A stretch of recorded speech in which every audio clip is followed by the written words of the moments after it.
Trying to tighten the front chain on a 747 Omni bender? First, remove the front shoe and dial indicator. The dial indicator can be removed by unscrewing the two screws securing it to the front sprocket and by removing the spacers. To remove the front faceplate, unscrew the screws that hold it onto the bender. Remove the front faceplate.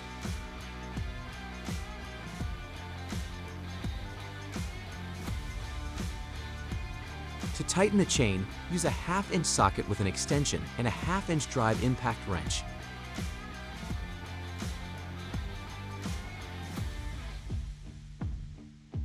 Confirm that the sensor moves freely along its path without any obstruction from the wire or roller support during operation.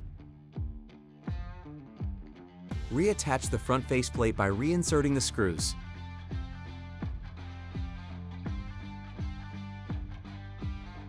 Reinstall the dial indicator by aligning the two small tapped holes on the indicator with the front sprocket.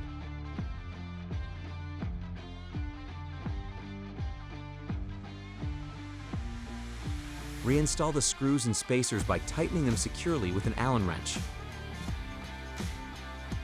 The front chain has successfully been tightened on your 747 Omni bender.